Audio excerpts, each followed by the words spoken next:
See, it's not just for anybody in the Congress establishment, but for every person in India, every citizen of India.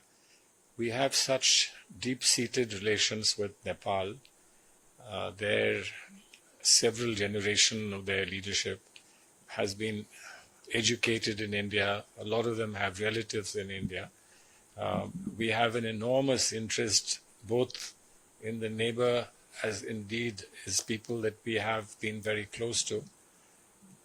And, we have conventionally, we've always, no matter what's happened and the changes that have happened in the Nepalese politics, we've always strongly stood by their democracy.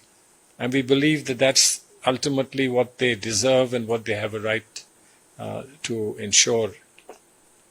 They must take their own democratic decisions, and that's why India is very clear and very supportive of what is required by them.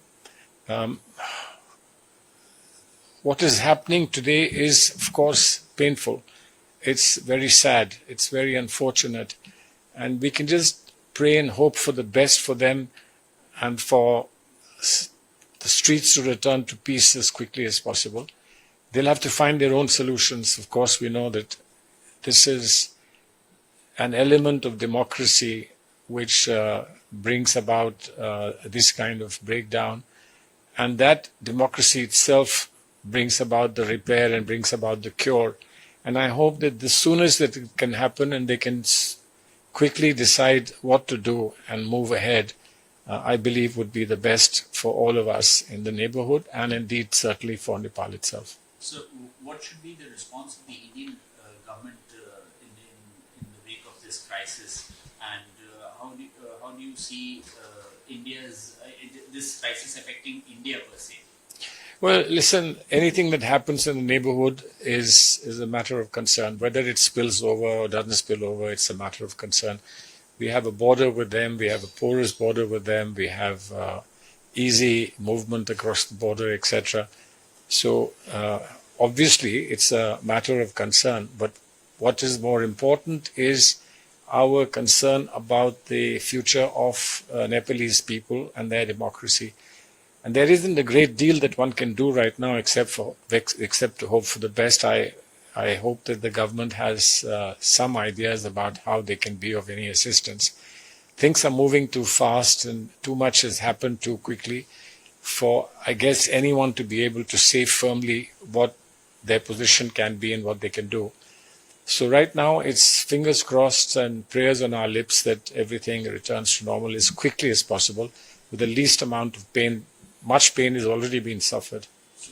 So as you said, what you would advocate is a wait-and-watch approach right now? I think there's no choice. There's no choice but to wait and watch, but watch very, very closely, very carefully, very sympathetically.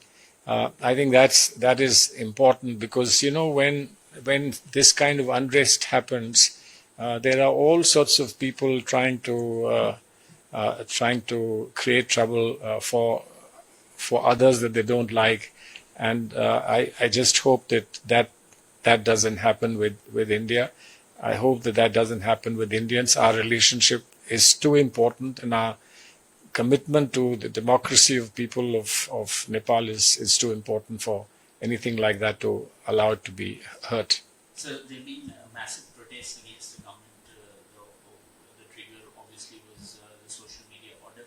But do you think that there are lessons to be learned by India as well, what's happening in Nepal? See, in the entire region, we learn from each other's experiences. We learn from each other's experience in growth, in education, in welfare, in environment, which is a field in which we don't learn from each other. A little bit less, a little bit more, but we learn from each other. And whatever impacts a neighbor, whatever impacts a friend, inevitably, indirectly impacts you as well. So I think it's important to understand, absorb, hope for the best, and certainly take lessons from whatever has happened. See, generational changes are taking place, and in the generational change, You have to be able to respond to a new generation. And this is true about the entire world. I mean, this is happening in the entire world. And therefore, if there is something to be learnt, two things. One, when generational changes happen, how do you respond? Two, when something seemingly goes wrong with social media, what is it that you can do? Because there are good parts of social media and not so good parts of social media, but it's a reality of modern democracy. You can't wish it away. So how do you deal with it? How do you prepare yourself for it?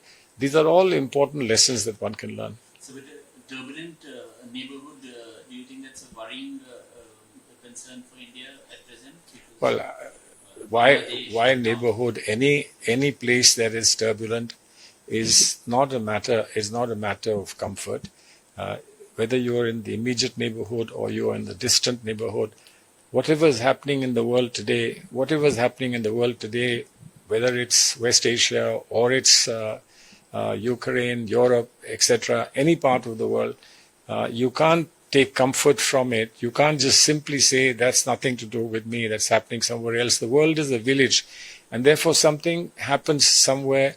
The closer it is, the more careful you have to be, the more sensitive you are about what is happening close to your borders, close to your home, etc., etc. But today, I think the most important priority is, let us hope that things will return to normal in Bangladesh, in Nepal as quickly as possible, and then what help you can give and what help they can seek is a matter for whoever comes into government there and whoever comes into power there to put forth.